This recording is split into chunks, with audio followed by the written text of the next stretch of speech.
हम परशुराम जी के चरित्र की मीमांसा कर सकते हैं, तो हमारे लिए मोहम्मद क्या चीज है? हम मोहम्मद की मीमांसा क्यों नहीं करेंगे और क्यों सच नहीं बोलेंगे? और अगर मोहम्मद का सच आज दुनिया के मुसलमान को पता चल जाए तो उसे अपने मुसलमान होने पर शर्म आएगी। यति Narsinghanand Saraswati, I think you know what he had said about our idol, आप सल्लल्लाहु अलैहि वसल्लम। जो इन्होंने कहा है उसको बोलने में भी मुझे शर्म आ रही। तो मैं आपको वीडियो नहीं दिखा सकता। अगर आपको वीडियो देखनी है तो नीचे लिंक दे रखा है डिस्क्रिप्शन बॉक्स में। आपको मामले के बारे में नहीं पता है तो आप पहले जाकर वीडियो देखकर आइए। अब बात करते हैं, क्या इन पर FIR हुई है? क्या इन पर कोई केस रजिस्टर किया गया है? क्या इनको अरेस्ट कर लिया गया है या नहीं? तो इसको हम आगे बात करेंगे वीडियो में। पहले हम जान लेते हैं कि ये है कौन। हु इज यति नरसिंहानंद सरस्वती?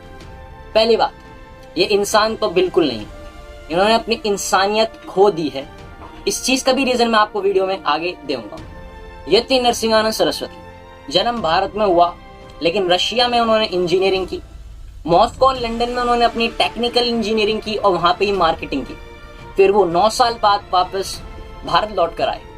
यति नरसिंहानंद सरस्वती दासना देवी मंदिर, जो कि यूपी गाजियाबाद में पड़ता है, वहां पर चीफ प्राइस्ट मतलब मेन पुजारी हैं, और जहां पर मुसलमानों का आना वंचित है। मुसलमान उस मंदिर में नहीं जा सकते। मंदिर हिंदुओं का पवित्र स्थल है, यहाँ मुसलमानों का प्रवेश वर्जित है। आदेश अनुसार यति Narsinghanand Saraswati, which translates to that this temple is holy for Hindus and the entry of Muslims is forbidden here, as per the instructions of the head priest Yati Narasimhanand Saraswati. 2019 में उन्होंने एक इंटरव्यू दिया जिसमें उन्होंने बताया कि पहले वो मुसलमानों से इतनी घृणा नहीं करते थे, लेकिन एक इंसिडेंट के बाद गाजियाबाद कॉलेज में किसी ने उनसे कहा कि जिन मुसलमान छात्रों के साथ वो घूमते हैं उन्होंने उन्हें हैरेस किया है, किसी लड़की को हैरेस किया है, और उन्होंने नरसिंहानंद सरस्वती से उनकी शिकायत की, और जब से ही वो मुसलमानों से घृणा करने लगे। और मुझे लगता है ये भी एक हाइपोथेटिकल स्टोरी है, क्योंकि इस बात का कोई लॉजिक नहीं बनता। और फिर नरसिंहानंद सरस्वती ने भारत को मुसलमान मुक्त भारत बनाने का सपना देखा, तो शायद कभी पूरा होगा भी नहीं। इसके बाद जो सब हुआ, आइए उसको डिटेल में जानते हैं। Incident 1, A 14-year Muslim boy was brutally assaulted in temple just because of drinking water. हमारे बच्चों ने उसे मारा है क्योंकि हमारे बच्चे आने वाले हर मुसलमान को सक्की निगाह से देखते हैं।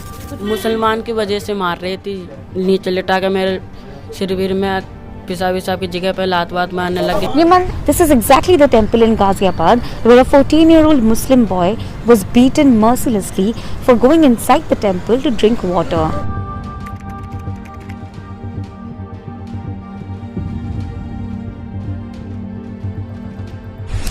क्या नाम है तेरा? बाप का नाम? इस मंदिर में क्या कर रहा है? मंदिर में क्या कर रहा है? मंदिर में पानी पीना है।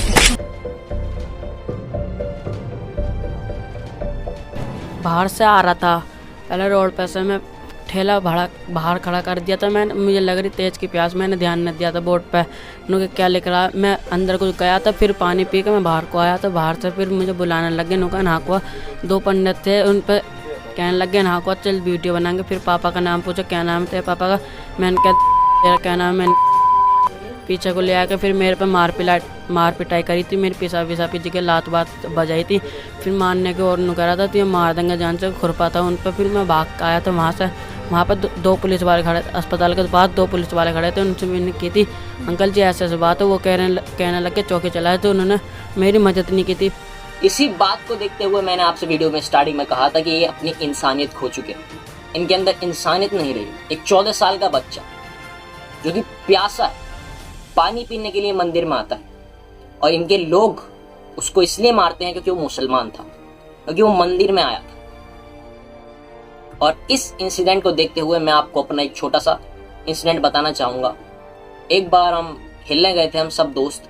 जहाँ पर हम खेलने जाते थे वहाँ पर एक टेम्पल था बराबर में, तो अगर कोई लेग साइड को शॉट मारता था तो बॉल सीधे टेम्पल में जाती थी। तो एक बार ऐसा हुआ कि बॉल टेम्पल में गई और हम सब लेने के लिए टेम्पल में बॉल गए।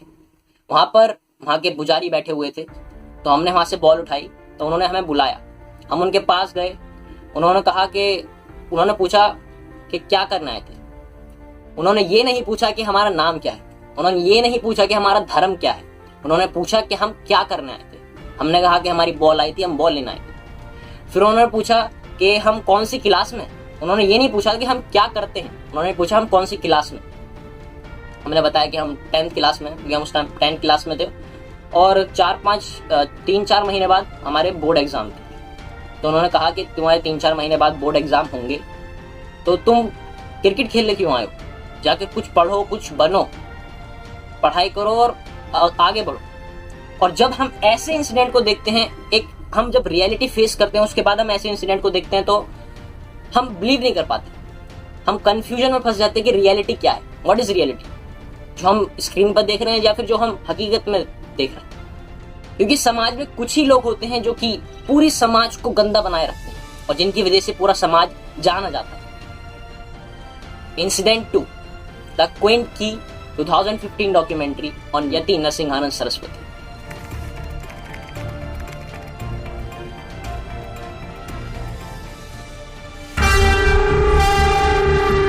इस्लाम का अर्थ है अज्ञान, इस्लाम का अर्थ है अंधेरा।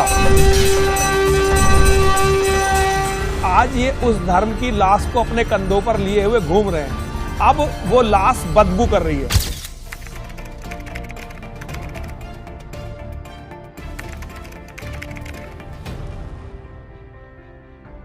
हम लोग यूथ को ट्रेनिंग दे रहे हैं वेपन्स को चलाने की।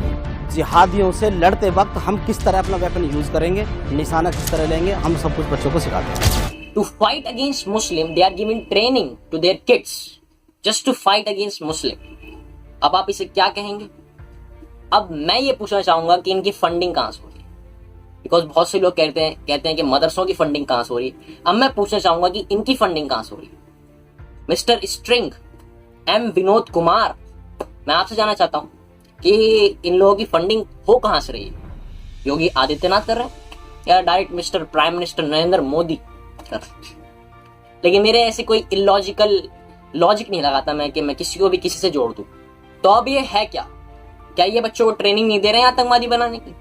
क्या ये बच्चों को बता नहीं रहे हैं कि हमें किसको मारना है? क्या ये उन्हें हिंसा फैलाने की इजाजत नहीं दे रहे हैं?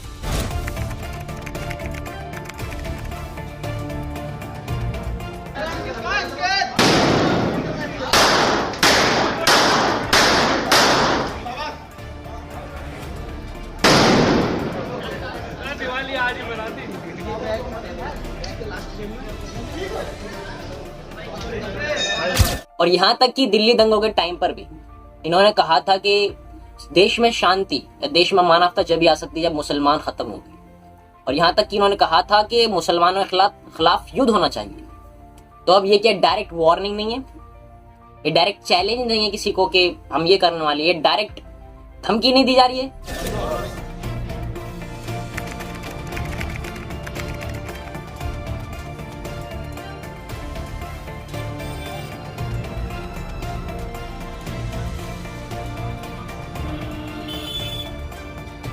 तो बात है लेटेस्ट न्यूज पर।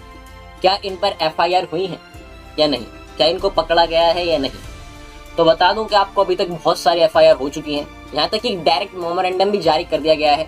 अलीगढ़ मुस्लिम यूनिवर्सिटी के एक छात्र ने डायरेक्ट प्रेसिडेंट रामनाथ कोविंद को लिखा है मेमोरेंडम। उसमें उन्होंने कहा है कि ऐसी हमारे देश की जो शांति बनी हुई है उसको ऐसे लोग बिगाड़ना चाहते हैं।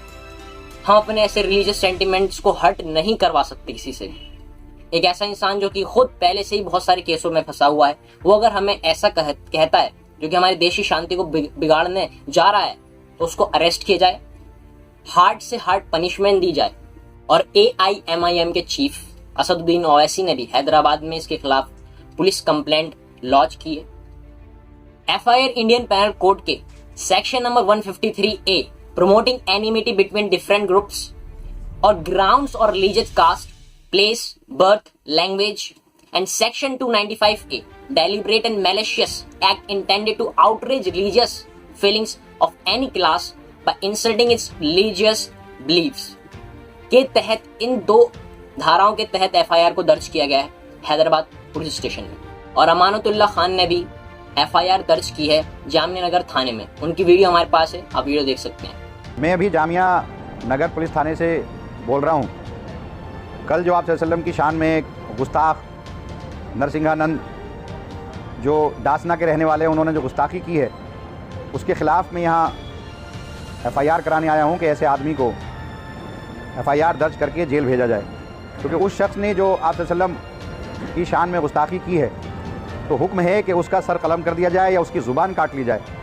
लेकिन संविधान और कानून पर हमें भरोसा है और हमें ये उम्मीद है कि उसके ख़िलाफ़ FIR करके जेल भेजा जाएगा। और अभी SHO साहब से और तमाम आला अफसरान से बात हुई है, उन्होंने कहा कि फ़ौरी तौर पर इस पर हम एक्शन लेंगे, लेकिन इस जैसे गुस्ताख को सबक मिले ताकि आइंदा कोई भी इंसान किसी भी धर्मगुरु के बारे में इस तरह की गुस्ताखी न करे।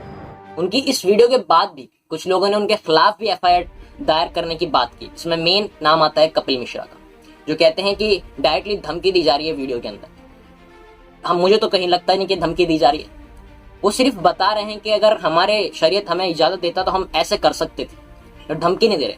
लेकिन कपिल मिश्रा जो खुद दिल्ली दंगों में चिंगारी की काम किया था, इन्होंने आज तक खुद बचे हुए हैं, इन्होंने खुद ने दंगे फैलाए हैं, डायरेक्ट वार्निंग धमकी दे चुके हैं।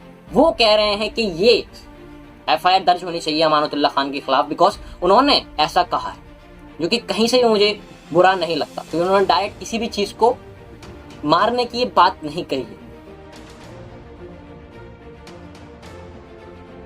जब मैं वीडियो एडिट कर रहा था, मुझे पता चला है कि कोई दानिश कुरैशी हैं मेरठ से, उन्होंने 51 लाख रुपए देने का वादा किया है, जो कि सर कलम करेगा नरसिंहा सिंह। गाजियाबाद डासना के अंदर जिधर भी आपका मंदिर है, मैं आपसे वाकिफ नहीं हूँ और आप इतने कम वक्त आदमी, आपसे मिलने का मौका भी नहीं मिले और आपकी शक्ल देखने को हमें मिले, बहुत बड़ी आपका मौका मिल गया हमें, तो हम तुम्हारी गर्दन उतारना है, मगर हम ऐसा करेंगे नहीं। मगर तुम्हारी जो गर्दन काटेगा तो 51 लाख रुपए देने का इनाम हम करेंगे। मोहम्मद दानिश कुरैशी मेरठ के अंदर मकबरा डिग गया पूरे हुए, अपनी जेली बेच के, अपना घर का जेवर बेच के, अपना घर मकान बेच के 51 लाख रुपए देने का मैं काम करूंगा। आपकी जिन्हें गर्दन काटना का काम किया, ये मैं वादा करता हूँ। What's the main M of this video? एक इंसान जिसके अंदर कोई इंसानियत नहीं, जिसके लोग एक 14 साल के बच्चे को इसलिए मारते हैं, वो मुसलमान था और वो पानी पी आया था मंदिर के अंदर। एक इंसान जिसके अंदर मुसलमानों के खिलाफ इतना गुस्सा और घृणा भरी हुई है। एक इंसान जो डायरेक्टली आतंकवाद को बढ़ावा देता है। एक इंसान जो कि हिंसा करने के लोगों को उकसाता है। जब वो हमारे आइडल आप सल्लल्लाहु अलैहि वसल्लम के बारे में कुछ कहेगा तो कोई भी मुसलमान ये सब सुनने के लिए नहीं बैठे। सब मुसलमान चाहते हैं कि इसको ज़्यादा से ज़्यादा हार्ड पनिशमेंट दी जाए, जिससे कि आने वाले टाइम में कोई भी इंसान किसी दूसरे धर्म के, किसी भी प्रॉफिट को, किसी भी धर्म के प्रॉफिट को कुछ ऐसा वैसा ना कह सके। सबको सबक मिले कि किसी के भी धर्म को कहना उसके धार्मिक रिलीजियस सेंटिमेंट्स को हर्ट करता है। तो हम सिर्फ यही चाहते हैं कि उनको अरेस्ट किया जाए और हार्ड से हार्ड पनिशमेंट दी जाए। और मैं आपसे चाहता हूँ कि आपको अगर वीडियो अच्छी लगी हो, इन्फॉर्मेटिव लगी हो, तो आप वीडियो को ज़्यादा से ज़्यादा शेयर कीजिए। आवाज़ और आज़ाद मेरी सोच ला दे रास्ते पे उनको जिनके माथे में मौज, पहेलियों को जो तू मेरी समझ नहीं पा रहा।